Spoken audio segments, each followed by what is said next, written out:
Alrighty, welcome back into another episode of the Meathead Manual. I am one of your hosts, the illustrious, the very round, the meatiest meatball around. My name is Adam. With me, as always, my good buddy, my compatriot, my compadre, Andrew Harris. And so, hey, what's up, guys? How we doing? Hell yeah. Today, we're going to be going a little bit into burnout into this sport that we call powerlifting that we love. Yes. And it doesn't even just have to go with powerlifting. It could go with bodybuilding, with any type of lifestyle when it comes to lifting. And then also, too, we're going to kind of dive into a little bit of intention. How basically your workouts, your life, everything should be moved or everything should be conducted with a certain level of intent. Yeah. Purpose. Mm-hmm. Exactly. So before we get into this, though, I did get you a little something. I saw this on the internet right after a certain episode, and I think when you see it, you'll recognize, you'll see which one. But it's a little something. What did you? Now, I want you to understand. I feel like a shitty friend because I didn't get you anything. Hold on, just wait till you see it. Go.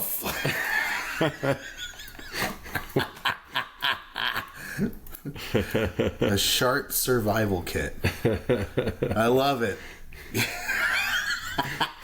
And literally after that episode, we talked about it.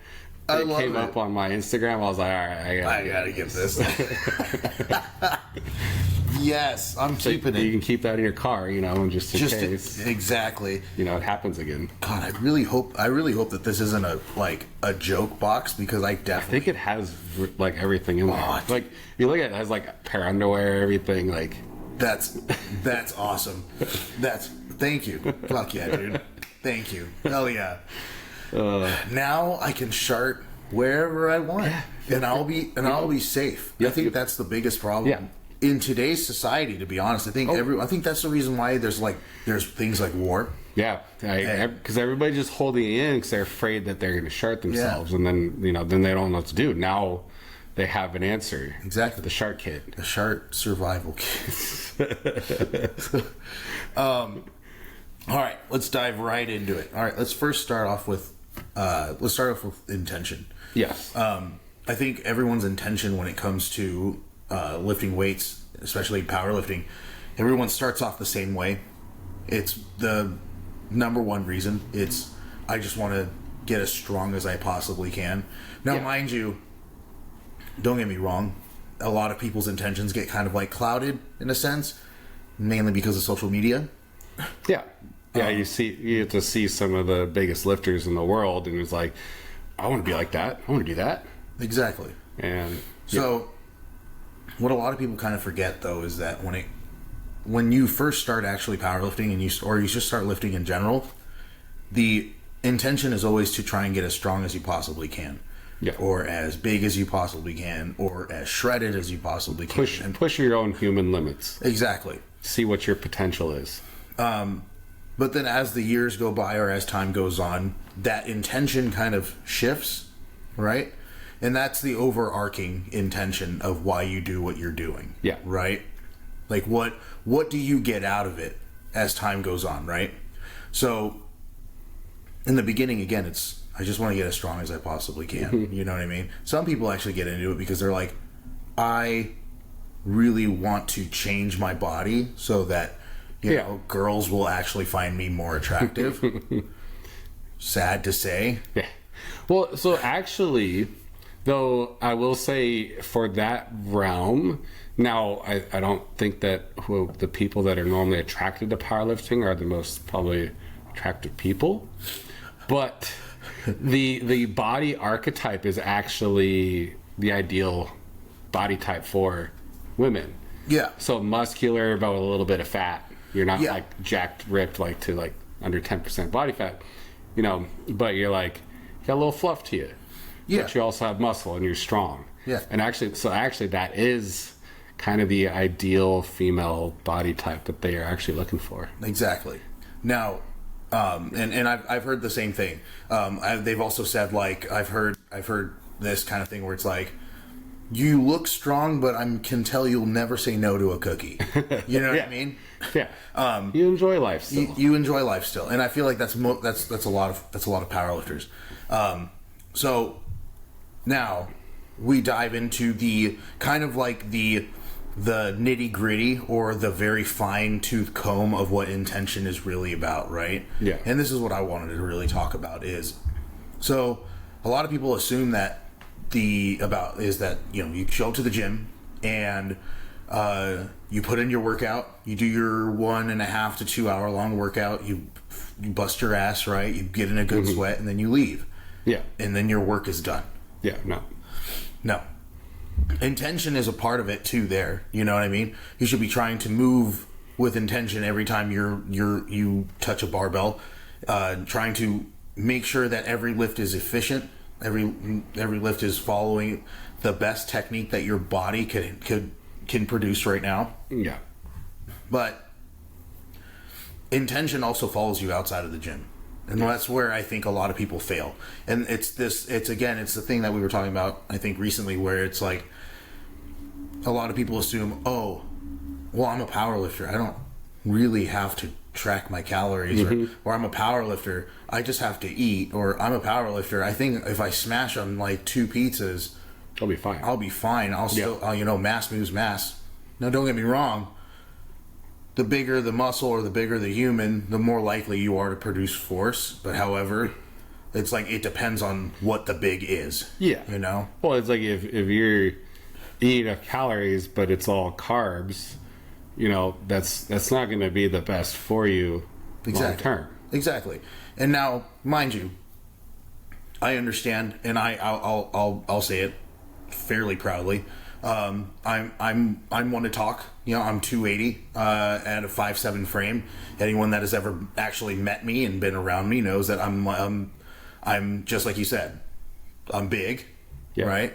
But I'll never say no to a cookie. You're wrong. You're right. I would never ever say no to a cookie, especially if it's oatmeal raisin. Oh my god, that's your joint. That's my joint, right? But over the course of a couple of years, and actually, like once I started getting really, really into the weeds of wanting to hit a 2K total and wanting to be the most elite that I possibly could. Yeah. That was when I started really like looking at things like my diet, looking at like, okay, well, I can't just sit here and eat a bunch of fucking gross food and then try and go. I can't even perform, especially now. Yeah. Well, it's the just kind of eating whatever, doing whatever outside of lifting, it'll get you somewhat far. But when you go back to intentions, if your intention is to become a 2K total lifter, which is extremely rare, extremely hard to do, you have to modify those intentions that you do outside of the gym.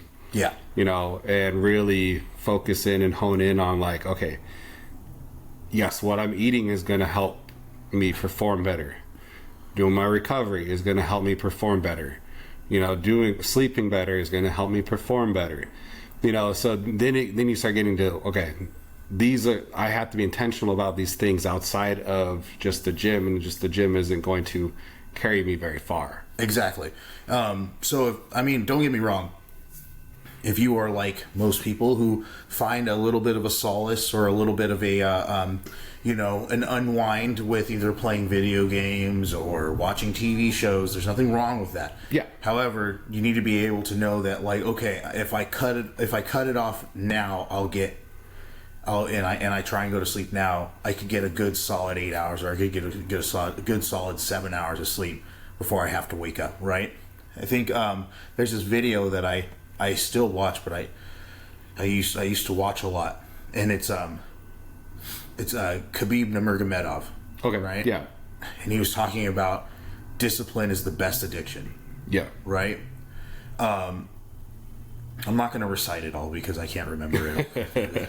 But I used to listen to that every morning and listen to it, and listen to it, and it's actually like, strangely enough, kind of like it subconsciously has helped me so much in like trying to develop my own routine and make sure that like what I'm doing is Like, the moment I get home after I get done training, I'm pulling all of my food to get it ready for the next day, as well as getting my dinner ready. Before I eat, I take my melatonin, like, right then and there, so it gives it time to really kick in. Yeah. So this way, by the time I'm done eating, I'm getting nice and tired. Ready. Yeah.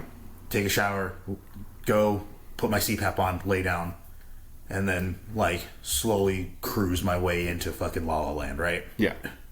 And it's like, the more you do it, and the more cyclical you become with it, and the more it becomes your routine. The things that challenge it is when, and trust me, I get very frustrated with this, is when there are certain things that kind of like knock you out of that routine. Oh yeah, right. It's like, I hate vacations. As much as vacations are nice, it's like anymore after having had like my routine for over 10 years now of like, all right, eating my prep food, it's like I go on vacation and I'm like, what do I do? This doesn't feel good. This is uncomfortable. Yeah, and I can. Not that it's also that's maybe not the best thing, but it just depends on, again, what your intentions are for your life, and if you really want to be one of the best, powerlifters or whatever you're trying to do, you really do have to have that intention of like, this is my life. I kind of go to that extreme of like, everything else kind of is secondary. Yeah. Now, so because I'll be honest with you, it what'll throw me off is, again, it's like people come up to me, hey, we're getting dinner, do you want to come? And you're like, okay, so if I go to dinner with them and then we end up leaving, that means I'll be home by at least 8:30. If I get home by 8:30, I pull everything out, I start. If I really book it, I could probably get my meal prep done by the time it's 10. But fuck, if it's 10, then that means I'm winding down. That we get enough sleep. And so now you're sitting there. So it's like, it's one of those things where it's kind of like, yes, have I absolutely canceled stuff, or have I been like, oh no, I can't, I got to do other things because I know that I have to? Yes. Yeah. And there's a lot of people that would actually disagree with me on this. One of them being David Joplin. Yeah. David Joplin actually put out he's like, if you skip social interactions or social events to be able to do any of this stuff, I think he called us losers or something like that. And like, don't get me wrong, I mean, there's an area of truthfulness to that, because like, why would you give so much of your free time to just a hobby?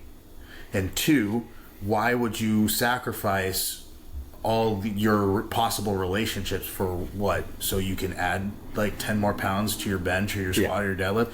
Now, mind you, my only rebuttal is that as someone who's total 2K, over 2K 3 times, powerlifting is not only my life, it's my passion. I love powerlifting. Well, and that's kind of the difference. So somebody like that who says, well, don't skip out on, tell that to Kobe Bryant, the guy who every day would go in the gym at 4 a.m. and fucking start doing some dribble drills, like basic drills and everything, every day at 4 a.m. no matter what. If you want to achieve greatness, you kind of have to be obsessed with it. Oh yeah. So it's like, okay, yes, for the average person who is like, oh yeah, this is a fun little thing I do on the side. I have no intentions of becoming one of the best at it, and it's fun. I like doing it. Okay, yeah, that's probably the right mentality for them, because that's not the priority of their life. Yeah. Whereas if you're looking at this sport and you're going, I have these goals, I want to try to be one of the best in the world, guess what? You're going to have to put in that obsessive work. Yeah. And that's the only way you're going to be able to do that. Exactly. So it's like, yes, I agree with what David said, in that, like, for most people, sure, that's probably the right mentality. But you're never going to be a Kobe Bryant, a Michael Jordan, Barry Bonds, any of these guys without that level of obsession to where it's like, you're going, I kind of can't go out tonight because I got a meal prep. I got to get ready. I got to go to sleep at a certain time. I got a big bench tomorrow or something. And also too, I also kind of like follow, like I listen to it and I can agree. Like, and for the most part, now mind you, I've definitely had moments where I'm like, okay, I can sacrifice a little bit of sleep, or I can sacrifice my meal prep and be kind of like whatever, because I haven't seen this person in a couple of years, or because it's like, well, it's a birthday, that person is very close to me, so I want to be there. Yeah. Right. Now, with that being said, also too, and I think this is just something that like part of me has always felt, it's that like, hey man, you're also an adult. Yeah. Whether or not if you're like, oh, okay, powerlifting or not, I think it's also like hey, I honestly wish I could go out, but I have other responsibilities and priorities that I have to hit. And that's not just on a powerlifting standpoint, that's just on a life standpoint. Like, hey, it's a Tuesday. Yeah, there's the other side, the extreme of it, where it's like... Now, what I will say is I agree with you heavily. In my head, I want to be like the Kobe Bryants, the Michael Jordans. Yeah. Now, also, too, I've also come to grips in the reality that, like, at the end of the day, more times than not, no one's going to remember my name. That's okay. What drives me is the fact that my intention is always been to push myself way farther than I could even fathom, right? Mm-hmm. And that has always been my biggest, like, priority, my biggest driver, right? And so it's never been something hard for me to be able to look at someone and be like, no, I can't do that. I gotta meal prep. I gotta do this. And it's because, again, it's like my intention has always been very clear. And those that know me have always been like, oh, wait, are you busy? Because I know that you got to do this and stuff. Yeah. And the people that know me, they're like, oh, game recognized game. Yeah. You know what I mean? Yeah, well, you end up surrounding yourself with like-minded people to, eventually you get to the point where it's like you're around other people who are doing a lot of the same things. So it's like, it's not as big a deal. And I will say too, there's also, sticking with intentions, you have the intentions of certain seasons of the year of your life, So, if you're in prep, you're probably going to be way more, all right, my intention prep is the main priority, everything else secondary. Yeah. So, you're a lot more rigid on everything. Whereas like off season, that's when you kind of are a little more lax on things. You go, okay, I can go out and have this dinner and, be a little bit off and that's fine. Yeah. So there's also the intentions of that, of like, okay, prep, I'm 100% committed to this. We're going full force. Nothing's getting in the way. This is it for the next 8-12 weeks. Okay, and then you get done and you're like, okay, now I can kind of shift my intentions a little bit and go, all right, I can go have dinner. Exactly. And it's okay. But the hardest thing about all of that, though, and this is something I've had to come to learn as well, is because there's a coach that I know that I can feel it when he talks about some of his athletes, and it's never bad. He's always like, oh, my athletes, they're dogs, they're doing what they need to be, and let me also say, fantastic coach. But I think the one thing that I've noticed whenever I hear him talk about his clients is that he kind of puts how he feels or how he does things in his own way of doing things, be it his lifestyle, his intentions, and then he places that onto his clients. Yeah. And when his clients don't live up or don't add up, he gets very disappointed in them. Yeah. And I still get that way sometimes. And it's because it's like, I know that the moment I get my program from Janessa, I look at it and I go, okay, oh, that's what I'm hitting. Mm-hmm. Okay, I got to really make sure if I'm squatting, it's a heavy squat. Tuesday night, I have to really make sure I get to bed on time. Yeah. Whereas like the normal Joe Schmo that pays you to get programming and stuff, more than likely they're going to be like, they will probably look at it how heavy they're going, literally Right 15 minutes before they're about to go and hit it. Yeah. And like, they're just like, oh, I don't know why it didn't feel great. And you're like, well, and it's like, I used to get the same way. I would hear some people and be like, yeah, I don't know why it didn't feel that great. And I'm like, okay, well, how did you eat? I didn't really eat that much. Oh, okay, how did you sleep? I think I got a good solid 5 hours. And I'm like, yeah. You know? And it's like, on the coach's standpoint, it's like you kind of have to like look at people and realize that you're like, okay, you're human. I can't put what I think and how I do things and expect you to do the same thing. Yeah. And so I have to really like pull back and really like pump the brakes on that area.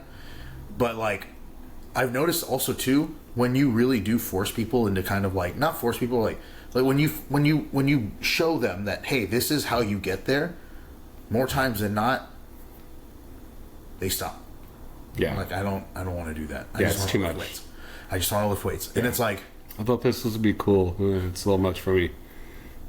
that's the intention part, right? Yeah. And not a lot of people want to have that intention because it's like, again, it's like they're chasing the PRs, they're chasing the stuff that they could put on the internet. That's what their intention is. Yeah. But then as time goes on, they hit their plateaus. Yeah. Well, and dude, I think you see the highlights of like, oh, I just saw somebody compete. That looked really cool. And then they don't realize the 8 to 12 weeks of work that was put into be able to do that and show up on the platform. So it's like, you know, you see the finish. I see this a lot too when people like talk about business people and everything, where it's like you see the end result and you go, oh, that's bad. How lucky of them, you know, they got to do this, you know. And then, but they don't know about all the work that went into making that happen. Yeah. You know, they just see the end result and they go, man, that was out of nowhere, you know? Yeah. Where it's like, no, that was a lot of hard work and dedication and like... all the fucking chicken breast. Yeah.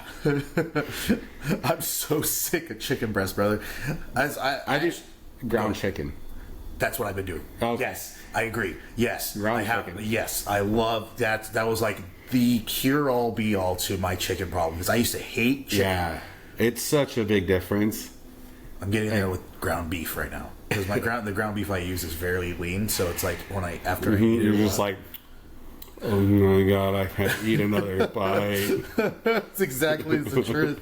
But then, so this follows into the next portion of it, and because I think it's like. Like with intention, it gets really intense sometimes, especially if you get the people that are very like type A. I am not type A personality.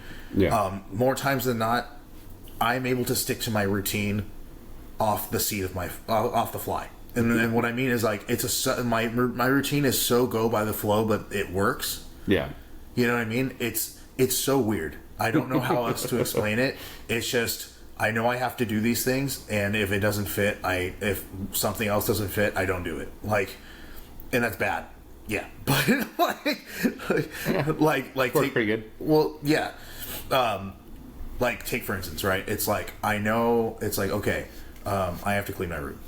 Okay, yeah, I know I have to clean my room. I know I have to clean my room. Okay, well, I do also have to do this. I have to grocery shop. I have to make sure that my meals are set up. I need to do this. And so I'll do all of the stuff that I know is a priority to help set me up for success either the next day or for training. And then I will look at my room and go, hey, what's that over there? Just like turn a blind eye to it. But so this becomes the portion of the podcast where you are about to hear some big contradictories on my end. So by what that I mean, I've gotten burnt out from powerlifting multiple times. Yeah. So much so that there have been times where I've actually taken I'll usually use it for like the week after a meet, but there have been times during my off season where I will literally drive to the gym, have my hand on my gym bag, look out over to the gym, start my car and go back home and never step foot in the gym for at least another week. Because I'm so, like, it gets to a point where it's just like, dude, like, how I know I'm starting to get burnt out is I will look at an exercise that I really actually like. Like, I love incline dumbbell press. Yeah. For some odd reason, I don't know what it is. I love it. Or any type of row. Yeah. And I will go. A row's fun. Yeah. And I will look at it and go, what's the fucking point, dude? Yeah, I don't know. If I can, you hear, I think Ed Cohen said this recently, or he said it before.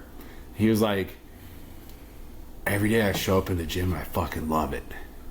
I'm like, how? Yeah. How? Like, oh yeah, I love the gym, and I love how it feels after, you know? But there's sometimes, where I'm just like, all right, let's fucking do this. Yeah. And you know, it gets rough. Yeah, it gets rough sometimes. And so here are some things that I have done personally as a way to kind of not get burned out as much. Yeah. Right? And again, this is going to sound very contradictory because I just got done saying how, okay, everything is so meticulous, this is what I do, and this is how, right? So, going exactly back to what David Joplin said. When I know that I'm starting to get burnt out, I absolutely will never say no to hanging out with friends or to doing something with someone, right? I've come to the point where I've learned how to make a healthy balance, right? Yeah. Of being able to go and do other things, go and live life, and go and pursue other interests, be it Dungeons and Dragons. I love D&D. I love playing video games. So after I get done with the gym on either Thursday or Friday night, I'll go over to Max's house and we'll campaign fucking video games. Like right now, we're playing Dark Souls 3. Okay. It's just great, right? We'll sit down, we'll play games, we'll eat we'll eat dinner, and then we'll go back to playing video games. And I come home, and whatever, right? And it's just being able to kind of like look at the gym and be like, I did the gym, now I'm gonna go live life. And there's that kind of helps keep the gym a little bit healthier. Now, to caveat that, you said it exactly right. During off season, during prep, or even leading up into prep, like because prep is anywhere between 8 to 12 weeks long. Yeah. But it's real. Like most of us kind of start 16, 20 weeks out. Exactly. Like, all right, I have a competition picked out. I know when it is, and I know when we're starting to prep it, but I'm kind of gearing up for it already. Yeah, and that's when I start to kind of pull back a little bit on all the other stuff. And again, I only compete once a year. So it's like when I did compete multiple times, I think I compete one year. I competed twice in that same year. It was just like I need to rest somewhere. Like it's just too much for me. Yeah. And for the people that are able to like compete multiple times a year, good on you. Like I like to, because like you get one in, and then you go right back into prep, and you kind of get another one in, and then you have like 4 months in between. Yeah, and I like that. I like that schedule. But it's a little more taxing on the body, I think. And if you can manage it, hell yeah. Yeah. I think it's just also too because what a lot of people don't think about is that like they're like, why am I getting so burnt out with the gym? The gym is it? Yeah. A lot of times too, you tend to kind of like stop looking at the things around the gym, right?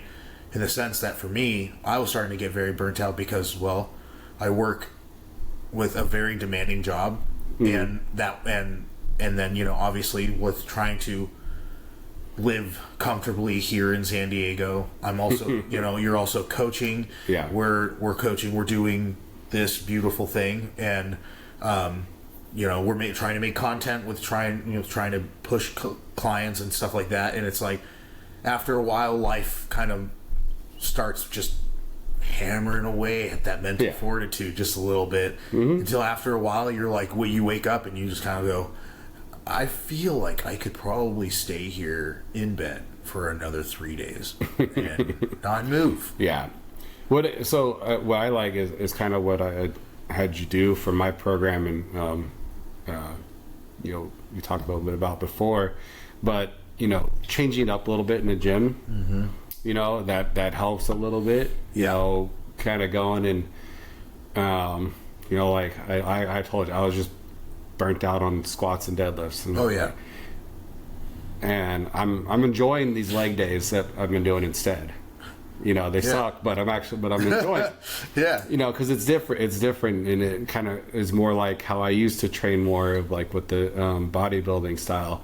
So it's been a good change up, and it's kind of like I'm getting to a point now where it's like, okay, yeah, I'm ready to go back to squatting and deadlifting, so that's a way you can kind of give yourself a break without stepping back away from the gym too much. Yeah. Can I add on to that? I actually started because of recently how things have been going. I just know that I can't squat and deadlift in the same week. Yeah. Like I used to. So actually, that change of the undulation, going into an undulating type of has really helped, dude. Yeah. I love speed work. Speed work is a lot of fun, dude. I'm like thoroughly digging it. Janessa started really like pushing more like accommodating resistance now. So my deadlifts were like, yeah. Oh, it was fun, dude. I had fun. Is it still a learning curve with trying to make sure that I can at least like get my body right enough to be able to squat heavy every other week? Because some might even argue that it's like, well, that's the reason why is your CNS isn't strong, isn't being able to like, isn't stimulated enough to be able to like really handle those kind of blah blah. And shut up. No, because you're still getting the work, your CNS work in on your deadlifts, at least the off week from squats. So you're still getting CNS work there. You're still getting it in your bench. I don't think that's an issue there. I like the undulating a lot, because it does get to be a lot to have to get yourself prepped and ready twice a week for squats and deadlifts and bench too. Yeah. That's 3 days out of the week that you're going heavy, that you're having to like, okay, I mentally prepare, I had to physically prepare for a much tougher lift than just going and, doing something a little lighter, which doesn't take as much of that effort. Oh yeah.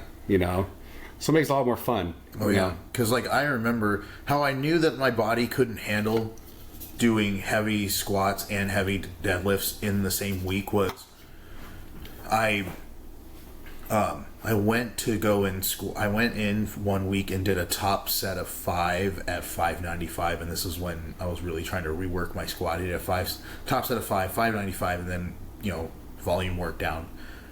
And then later that week, it was that Saturday, I had to hit, I think it was either 670 something or 700 for a certain amount.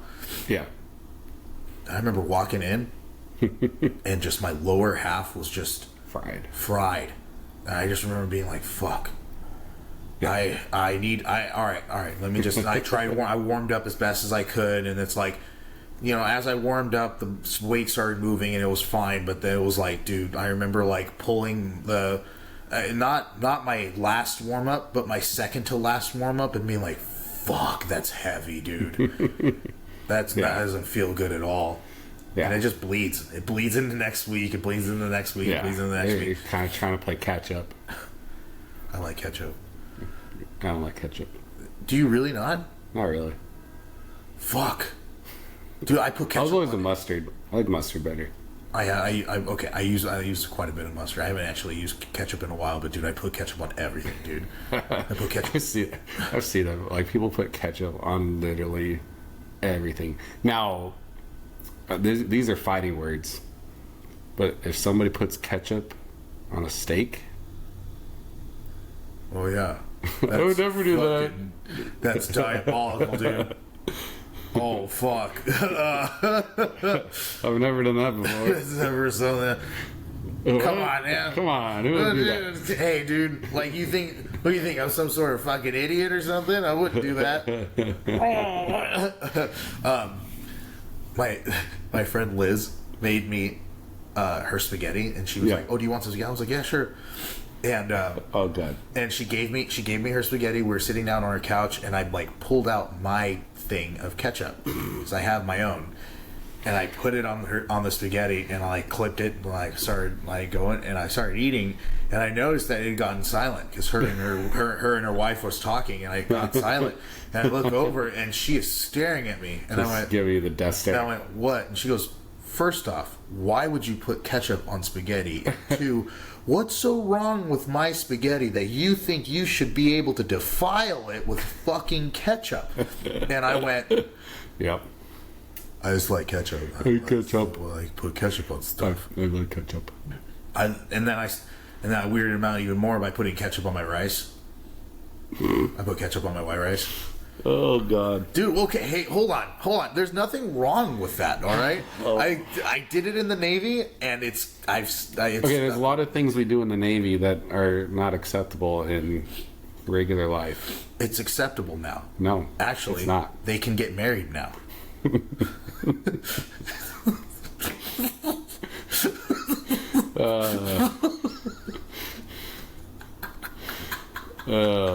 I'm sorry.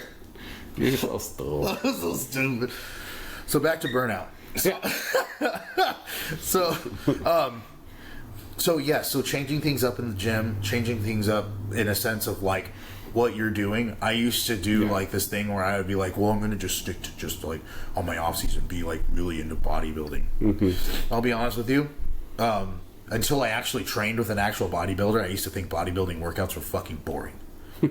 Until I actually trained with a bodybuilder and was like, oh shit, right? But also too, there are times where, and I've said it before, I'm a huge advocate on finding a day, whether it's a Sunday, a Saturday, or a Friday, where you sit and you just don't do anything. Yeah. You blank the fuck out, or you pick a day out of the week, and you choose that day. That is the day I am going to indulge in, like, obviously nothing illegal, obviously, but like indulge in the things that you have like wanted to do, in a sense of like, I'm gonna really sit down and watch that show on Sunday, or I'm going to play D&D on Saturday, or I'm going to, fucking sit down on the couch, eat a fuck ton of ice cream, and just watch shows or something like that. You know what I mean? So, but I will caveat and say this. This is, you got to understand, you're coming from the side of you are doing so much to the point where you need to kind of stop. The problem is most people are on the opposite end of like, they don't do enough. Where they don't need that day off. They need to actually just do more because they're not doing enough. So there's I think people need to understand that like most people out there fall in the category of like, you're not really doing enough already to justify taking a day off completely from everything. So that's a good thing for somebody who like 6 days a week you're on. You're working, you're working a long time. You're fucking studying, doing whatever. You're hitting the gym. You're meal prepping, doing everything right. And then by day 7, it's like, okay, I can take a breath. I think because those people are the people that need to like know how to set back and like kind of just reset, because otherwise you'll just keep going, and then the burnout gets real where you crash hard and you're all right, I can't do anything for a week, I've gotten to there. So I think that's something important to say, and you got to be honest with yourself and go, all right, am I a person in category A who busts my ass 90% of the time and like is going hard, balls to the wall, you know, or you category B where it's like, I'm kind of giving like 60% most of the time, you know? Yeah, and that's a really hard conversation to have with yourself sometimes. Yeah, because you can list out all the things. This is all the stuff I do. This is everything I've done. You know what I mean? Like this is my schedule, and you're like, okay, but like lifting weights and stuff like that is something you really like doing, right? Yeah, I really like doing it. Okay, how much of that? How much energy? How much prioritization? And how much do you hold yourself accountable to get the things that you need to get done, right? Yeah. And more times than not, it's like, I guess I could put my phone down earlier. Yeah. I guess I could stop talking to people while I'm lifting. Yeah. You know what I mean? Yeah, it is like, because, you know, we go to the gym 6 days a week, you know? It's like, yeah, by the seventh day, like that rest day is needed, you know? Whereas, you know, most people make it 3 times a week, you know? So it's like, actually, you don't really need much of a rest day. You should actually be going out doing something else. Maybe go out for a walk or something. Yeah. Get some sort of activity in, you know. Also, so there's both sides of the coin of like, you know, yes, for the person that's going 6 days a week, you know, working hard, you know, trying to get to an elite level, a rest day is probably the best thing for you. Yeah. But let's be real. Yeah. Most people fall into category B. That's the truth. And that's also too, that's one of those things where it's like, if you do have the, again, going back, if your intention is to be the best that you possibly can be, and that is what you want. You're like, I want a 2K total. Yeah. Okay. Right. Put your money where your mouth is, dude. Yeah. What are you going to do? How are you going to do it? And strangely enough, when I was on the road to my 2K total, did not get burnt out at all. Yeah. I was like, fuck it. Let's go. Just, I was locked the fuck in, dude. Yeah. And like, it took me some years, Mm-hmm. right? Had to push through some injuries, but when it did, and when I finally got it, it was the same thing. Hit 2K and was like, I wonder if I can get 2050 by the end of the year. So I locked the fuck back in. Yeah. I wonder if I can get 2100. Locked the fuck back in. And it was like slowly but surely I was like climbing. It was like little goals. And again, that's another thing that I've done as a way to keep myself from not being burnt out. Mm-hmm. Instead of looking at myself and going, I want a 2,200 pound total. Right? Yeah. And being at a 1,900 pound total at the time. I looked at myself and was like, okay, I'm at 1,900. The most I've ever totaled is 2040. I want to see if I can hit 2K by this time. Yeah. That's doable. Especially at the time. Yes, that was doable. And then after I hit 2K, I was like, okay, let's see if I can hit 2050 by the end of the year.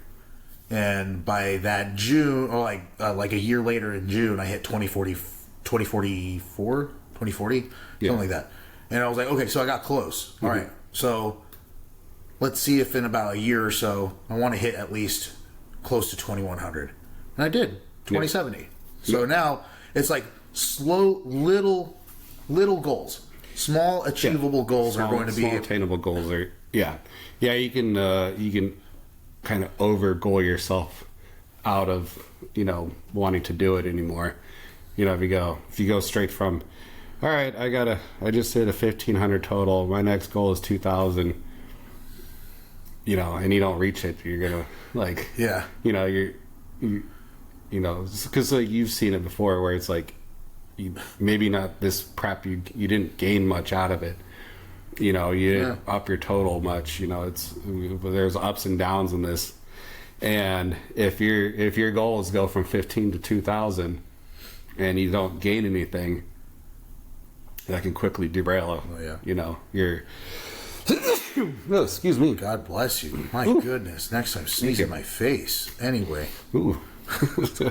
But yeah, like if your goals are too big, which there's not something wrong with having a dream of like, all right, 10 years down the road, you know, I want to hit 2K. There's nothing wrong with that, but your short-term immediate goals should be attainable, you know, going from 15 to 1550. All right, let's do this. You know, I know I got that in me.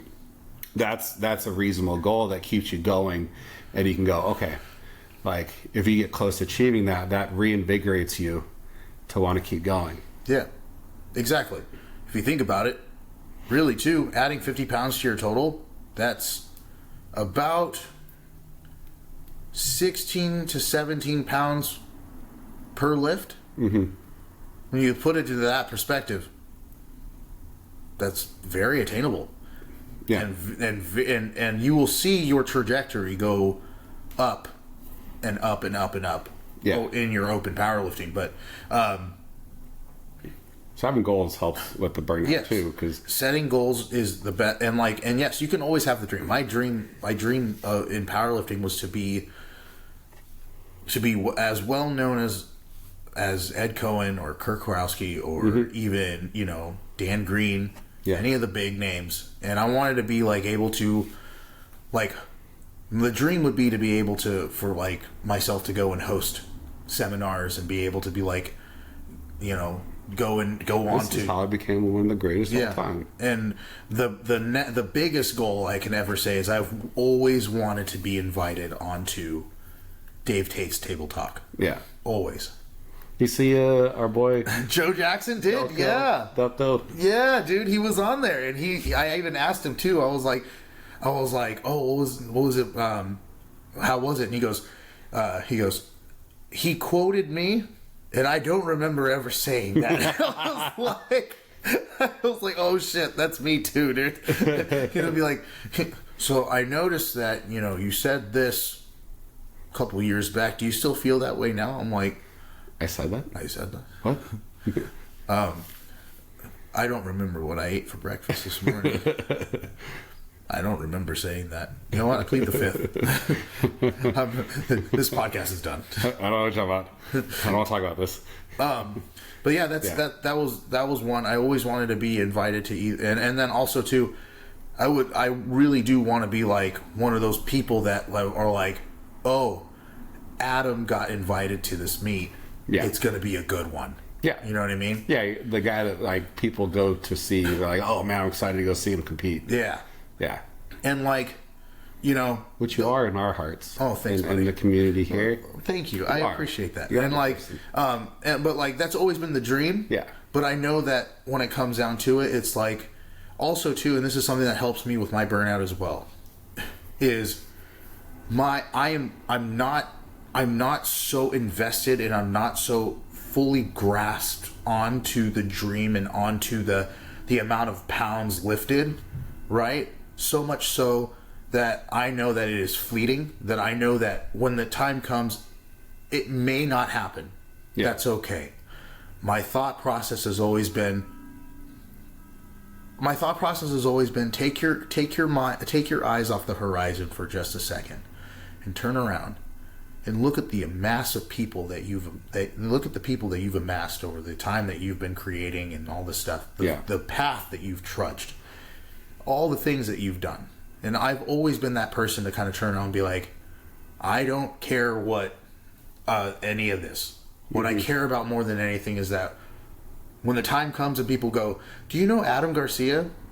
If they look at me and go, oh, Meatball, yeah, he was the best.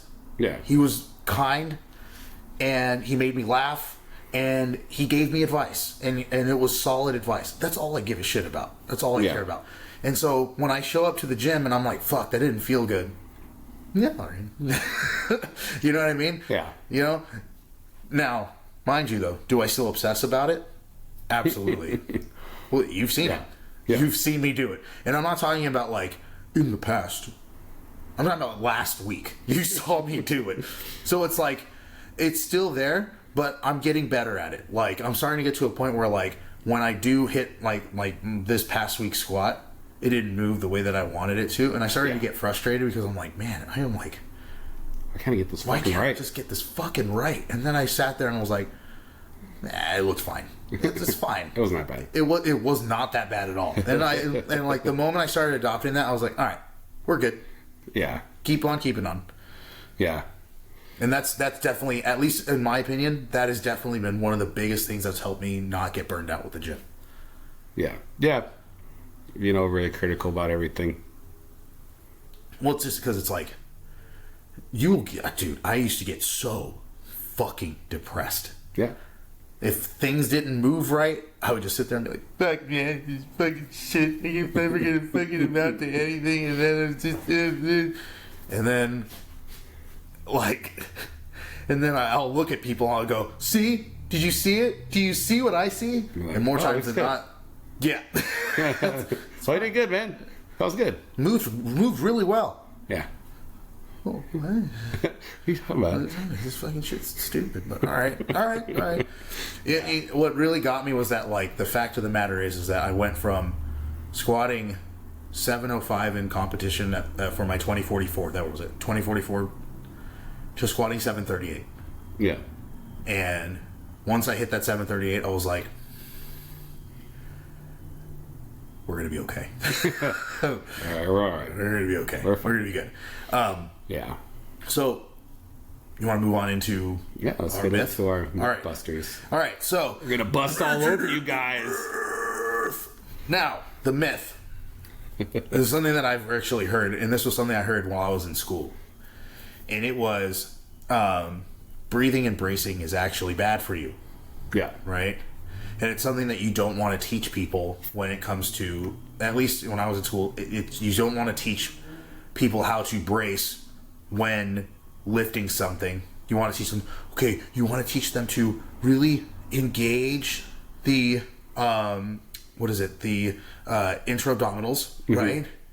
And be able to really pull the belly button in and try and, as you pick up, you let your air out, because it could cause hernias. Yeah. So that's the quickest way to get you a hernia right there. Yeah. Now, what I will say is that you wouldn't want to teach someone how to brace if they have, strangely enough, if they have blood pressure issues, like the elderly. You can't teach them. You have to actually really, you can still teach them the expanding and how to like hunker down and stuff like that when making something up. But you have to teach them how to breathe while they're doing it, because it's like, if you teach them to hold their breath, they're holding their breath, telling the next thing passing out. And so when it comes to breathing and bracing, I've learned that it is very specific to weightlifting, and that is something that one of my teachers actually told me. They're like, when it comes to your what you're talking about, that's very sports specific to what you're doing. Yeah. I want to say kind of not. Yeah. No, I've taught people breathing and bracing just to move concrete bags and stuff like that. And even that, martial arts. Oh yeah. When they the sound, the kiosks and stuff like that, that's actually on purpose, because it actually helps with throwing punches. The kiosk? Kia. You go Oh shit! So you're doing a quick brace, and then boom, and actually kiosk. Kiosk, and I was like, well, in karate, they make an actual sound, but so it actually you hear boxers every time they throw a punch is, so they're actually bracing real quick as they go punch. They're doing a quick brace. Yeah. And I would say it's good for any sort of physical demanding thing to understand how to do that. Well, I agree. What most people forget is that when they hear breathing and bracing, isn't that bad for you? Isn't that how you get hernias? No, that's how you engage your core. Yeah. That's what, when people say so what you're going to do is you're going to get tight, engage the core. That's bracing. Yeah. You're engaging the core, that's bracing. You're bracing. Yeah. That's what you're doing. And no, what causes hernias is honestly sometimes a Valsalva maneuver could cause a hernia, but more times than not, it's just because the core itself is weak. Yeah. It's just weak. Mm-hmm. In the abdominal wall, you push out your intestine, and there it is. Yeah. So Is it inherently dangerous? No. No, it's actually going to save you more than not. Exactly. If you really learn how to hunker down and really learn how to brace and breathe, if you learn how to breathe right, you can actually manage your blood pressure a lot better. Oh, yeah. Right? Box breathing, yeah. But with breathing and bracing, you're allowing yourself to engage the full core, the 360-degree core, right? Your rectus abdominis, your obliques, to your paraspinals, to your lumbar, all that jazz, right? And you could actually hunker down and be able to actually like pull the rib cage and pull the pelvis together in a sense of proper stacking. That's how you keep your back strong. That's how you keep your back safe when you're doing things like, hey, I got to pick up this box from the ground. Right? Yeah. Now, obviously, it's not going to be from some people, it's not going to be as intense as like, hey, you have to squat 500, 600, or 700 pounds. Yeah, of course. Right? There's like levels to it, of course. Like there's some like, you know, we do it all the time in our lifting where it's like, all right, this is lighter. I don't need to focus on the brace as much. But we still do it. Yeah, exactly. And so it's the people that it's the breath holding. A lot of people find that the breath holding, and it's like, I remember when I first started powerlifting, it was at the Navy gym base gym over in Fallon, and had a squat, and I was hitting it, and I came up, breathed, braced, sat into it, came back up, racked it, and this older gentleman came up, and he's like, "Hey man, you got to stop that holding your breath thing. You're gonna pass out. It's bad for you. It's really bad for you. You're gonna end up hurting yourself." And I was like, "No, I'm not. You know, I'm fine." And also too, at the same time, it's like in my head, I was like, "I've passed out before. I'll be fine." Yeah, that's right. No, it's fine. I like to do it anyways. You know. Now again, what I've noticed that what causes a lot of the pass out is they end up relying too much on the chest breath. Yeah. Right? So they'll kind of upper chest breathing. Yeah, so they'll breathe into the chest and then brace. Yeah. And more times than not, I've caught myself doing it. When I didn't expand and push my air down into my actual, like, use my diaphragm to, like, open, you know? Well, so explain the mechanics of this. I don't think people understand. We have an upper and lower chamber of our lungs. Yeah. That most of the time when we're just normally breathing, we're really only using the upper part. You actually kind of got to teach people how to like get that full breath and really understand how to expand the lungs. It's something like you learn through a lot of physical exertion how to do it. Yeah. But you know, there's a lot of people who don't exert themselves physically, and they don't know how to do that when they first start lifting. Yeah, and there's still people that even have been lifting for a long time, and they'll still raise their shoulders, push their air into their chest, and then really sink it down. And I mean, hey, like if it works, it works, I guess. But it's like, I've definitely noticed that I stopped getting tunnel-y vision, or stopped having blood pressure issues while I was squatting or while I was deadlifting or benching, because I learned how to move my use my diaphragm and push my air into, I call it pushing my air into my balls. Like I breathe into my balls pretty much.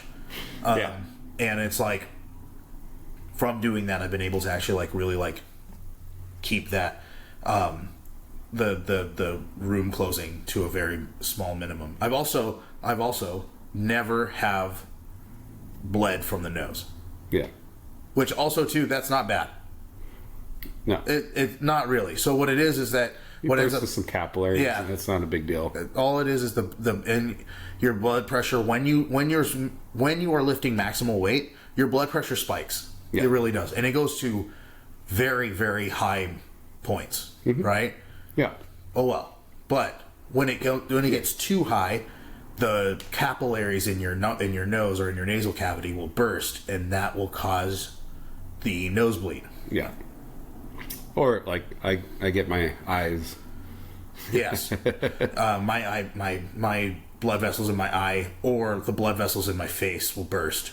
Like after I got done squatting this past week, I went to work, and one of the CNAs came up to me. CNAs, they're certified nurses assistants. They work as like the bottom rung for most nursing homes. But anyway, with that being said, she came up to me and she was like, "What happened to your face? Why is your face red?" She pulled me into the light and she's like, "You have all these dots. What's going on with you?" And I went, "Oh, I lifted yesterday, so I'm probably burst a lot of blood vessels." And she's like, "That can't be healthy." And I'm like, "It's fine. You're fine. Yeah. You'll be fine. You'll be fine. There's nothing wrong with breathing and bracing. Bracing is fine." Yeah. And that's why it's also important to get, like, especially when you're doing repetitions, is learn how to get a rhythm with your breathing. Yes. You know, because like I don't know how many times, especially people that start off, they just hold their breath in repetitions, and I'm like, breathe, please breathe. yeah. Treat every rep as a single.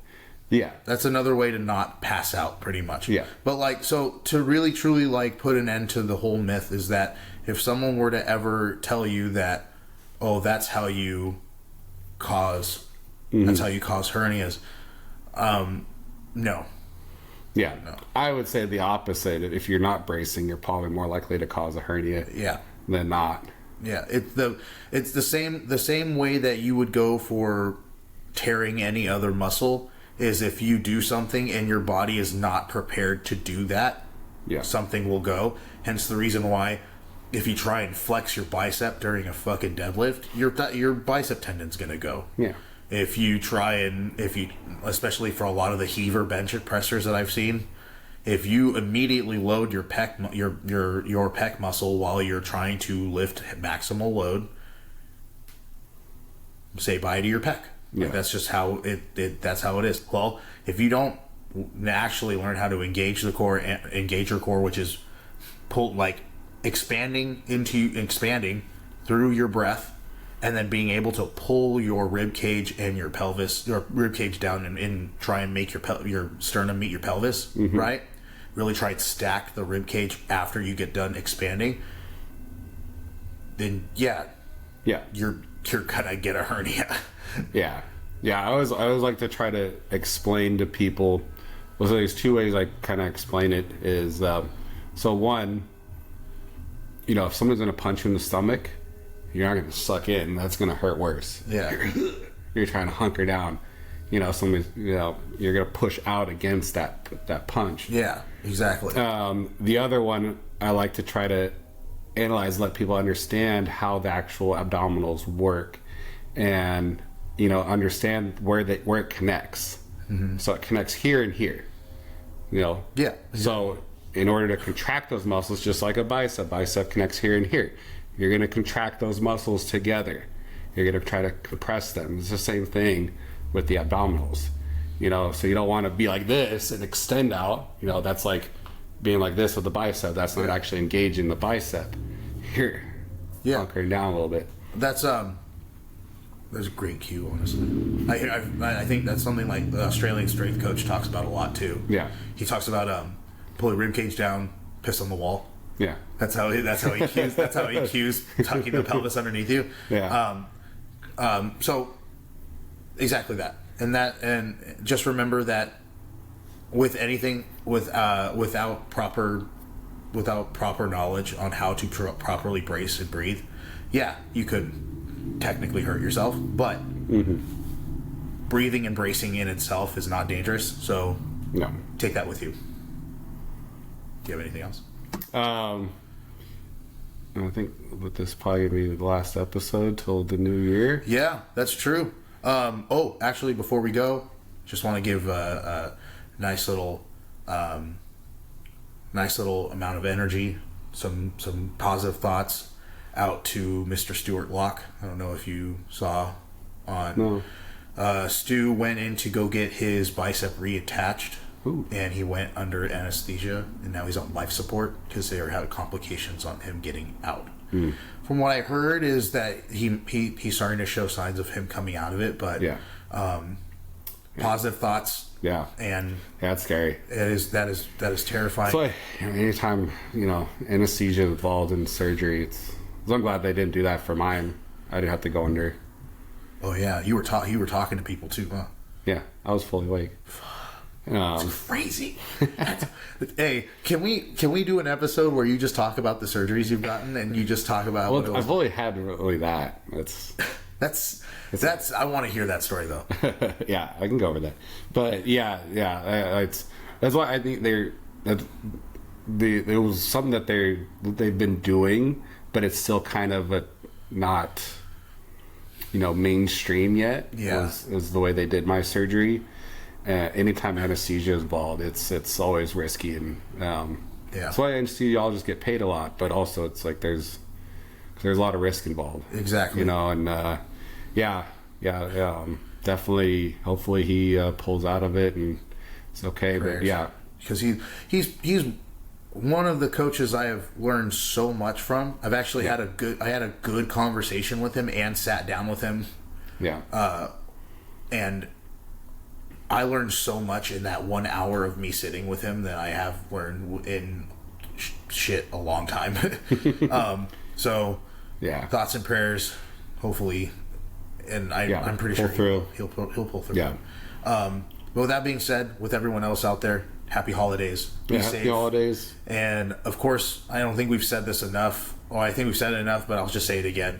Remember also, too, we are not medical professionals. This is for entertainment purposes only. And just understand that, to kind of wrap things up, you get what you put into this whole thing. If you take this seriously enough to be able to kind of go, okay, well, I need to have some sort of diet in order, track my calories, be able to track my sleep, and also, promote good stress and healthy habits, you will go far. And obviously, if you take it too seriously, you'll get burnt out. And just understand when to be able to kind of be like, okay, have the healthy balance of being able to go and live life and things like that. Yeah, I like to tell people, if you're going to do something, do it with the intention of giving your best. When you go in and when you have those, when you're wanting to do something, do it to your best. Have those intentions of, all right, I'm going to give my all to this, and whatever you do, it's even if you fail at something or you don't do as well as you thought you would, at least you gave your all. Yeah, it's better to give your all and not succeed at what you're trying to do than to give 60% and then fail again, because then you're always like, oh well, I could have tried harder and maybe I would have done it. Yeah. True. So have the intention, give your all, don't leave that excuse of like, oh, I didn't really try. True. It's the truth. And you'll feel it too. Yeah. You'll see it when things don't come back exactly how you want to. You'll look back at everything and go, I could have done this. I could have done better. Yeah. I could have done better. And that's the worst feeling. That's a lot worse feeling. And that'll help out a lot with the burnout too. Exactly. You give it your all and you go, well, I didn't quite make it, but I know I gave all I could. It's a lot better feeling than I could have done better. That's probably why I failed. Exactly. Until next time, everyone. Merry Christmas. Happy holidays. Be safe. Like, share, and subscribe. Yep. Thank you, and bye.